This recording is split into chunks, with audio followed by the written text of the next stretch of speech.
আসসালামু আলাইকুম প্রিয় দর্শক, আজ আপনাদের নিয়ে আসলাম নতুন একটি ব্লগে। ভোরের আলো ঠিক মতো ছড়ায়নি তখনও।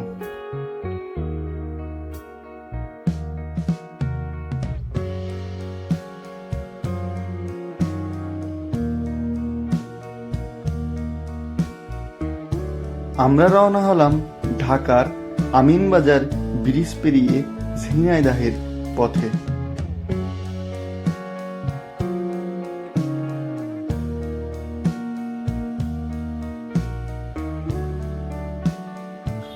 আজকের যাত্রাটি শুধু গন্তব্য না, এর পেছনে লুকিয়ে আছে নানা গল্প এবং ভালোবাসা। আমিনবাজার ব্রিজ পার হবার পরে রাস্তায় নেমে এলো নতুন এক শান্তি। সাভারের পথে রাস্তার দুপাশে সারি সারি গাছ, যেন প্রকৃতির এক সবুজ করিডর।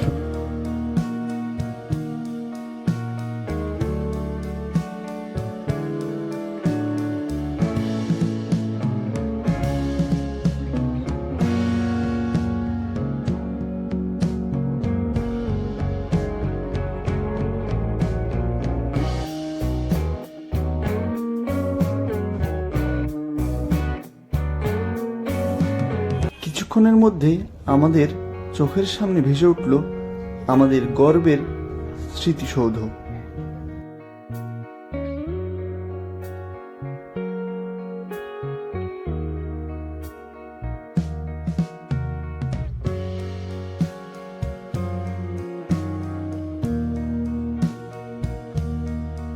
স্বাধীনতার প্রতীক মাথা উঁচু করে দাঁড়িয়ে আছে এই মাটি ও মানুষের ইতিহাস।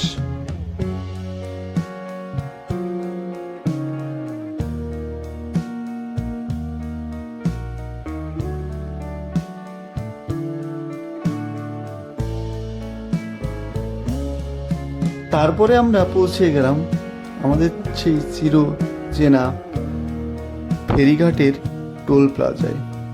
টোল প্লাজায় যে আমাদের অবশ্যই টোল পরিশোধ করতে হবে এবং টোল প্লাজায় আমরা টোল দেওয়ার জন্য দাঁড়িয়ে আছি।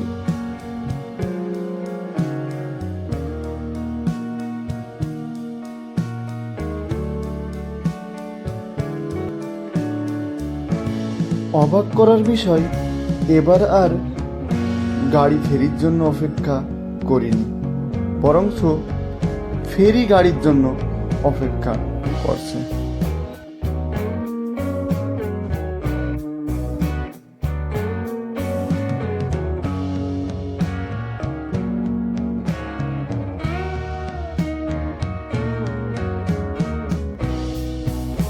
পুরো ফেরি ফাঁকা, ফেরির প্রথম গাড়ি আমাদের। মনে হচ্ছে এই পদ্মার বুকে একান্তই যাত্রাটা আমাদের। ফেরিতে উঠেই চারপাশে চোখ মেলতেই পড়ল পরিচিত সেই দৃশ্যগুলো, যেখানে হকাররা বিভিন্ন জীবিকা নির্বাহের জন্য বিভিন্ন জিনিস বিক্রয় করে। আর দেখা পড়ল সেই উত্তাল প্রমত্তা পদ্মা। ফেরির মধ্যে কেউ বিক্রি করছে সেই টসটসে ঠাসা কলা, কেউ বিক্রি করছে আপেল, আম, কমলালেবু, আবার কেউ বিক্রি করছে সুস্বাদু কুষ্টিয়ার সেই বিখ্যাত তিলের খাজা। আমরা কিছু কিছু জিনিস খাবার জন্য কিনলাম এবং ফেরির ছাদে উঠে গেলাম। তিলে খাজা হাতে এক ব্যক্তি চিৎকার করে বলছে, ভাই তিলে খাজা নিবেন, তিলে খাজা নিবেন। মনে হলো ফেরির উপর একান্ত এক ভাসমান বাজার। এই সময়টাতে আমি বসে চা খাচ্ছিলাম এবং ফেরির উপরে এই চা না খেলে মনে হয় আত্মাটা শান্তি পায় না। এজন্য আমি বসে চা খাচ্ছিলাম এবং বাইরের প্রকৃতির দৃশ্য উপভোগ করছিলাম। গরম কাপটা হাতে নিয়ে নদীর প্রাকৃতিক দৃশ্য উপভোগ করা সত্যি একটি আনন্দদায়ক বিষয়। আমি আনন্দিত।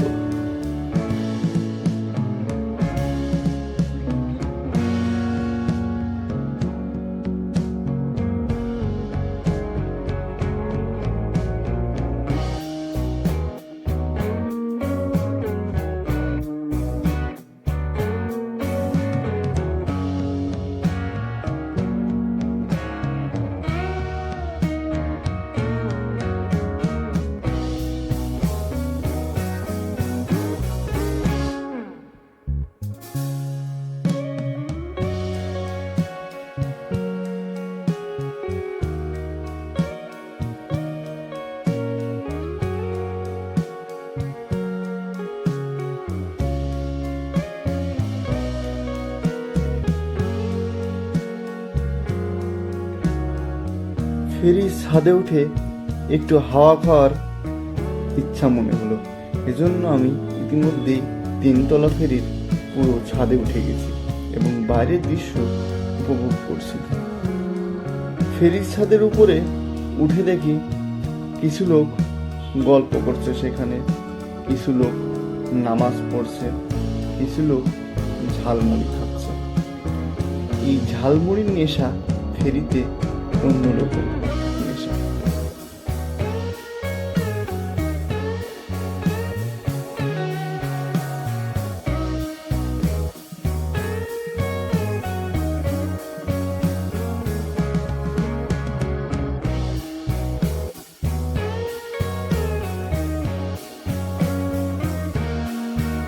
ইতিমধ্যে আমাদের ফেরি যাত্রা শুরু করলো তার নিজ গন্তব্যে এবং আমি অপলক দৃষ্টিতে সেই দৃশ্যগুলি উপভোগ করলাম।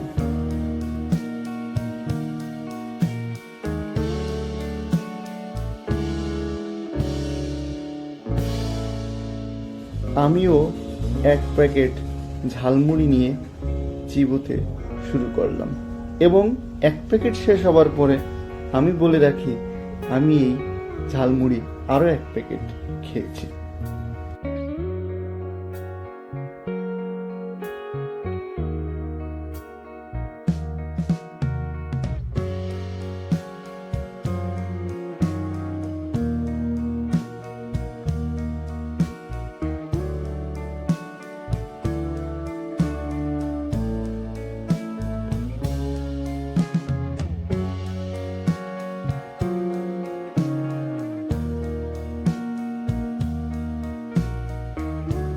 ফেরির ছাদের এক কোনায় বাঘের মাসি বলে খেত বিড়াল ছানাটি দেখে বেশ মায়ায় লাগলো।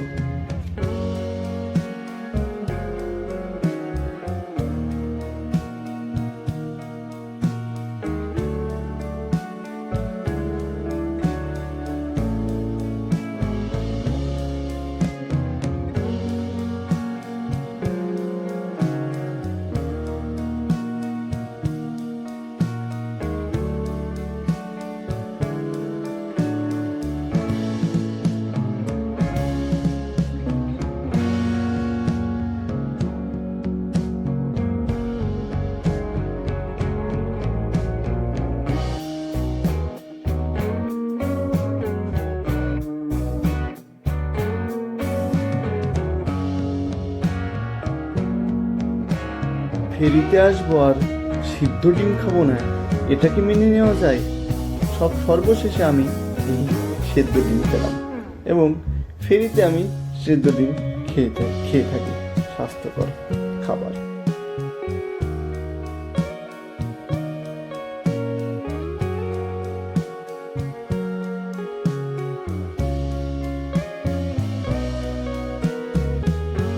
একসময় চোখে পড়লো এক অপূর্ব দৃশ্য, পদ্মা ও যমুনা নদীর মিলন মেলা।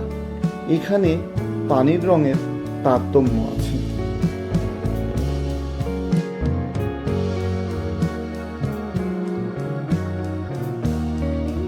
দুই নদীর পানি দেখতে দুই রকম, কিন্তু তারা এগিয়ে চলেছে আপন মহিমায়, ঠিক আমাদের মতো।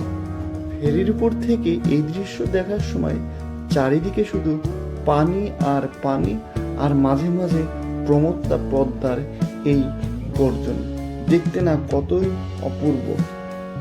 এভাবে পর্দার বুকে কেটে গেল আমাদের কিছু ভালো মুহূর্ত। এই বলতে না বলতে আমরা প্রায় ঘাটের কাছে চলে এসেছি এবং আমরা অধীর আগ্রহে বসে আছি আমাদের ফেরিটি কখন এই ঘাটে লাগবে। ইতিমধ্যে আমরা গাড়ির মধ্যে বসে পড়েছি। ফেরি শেষমেশ ঘাটে ভিড়ল। গাড়ি নিয়ে আমরা রওনা দিলাম ঝিনাইদহের পথে।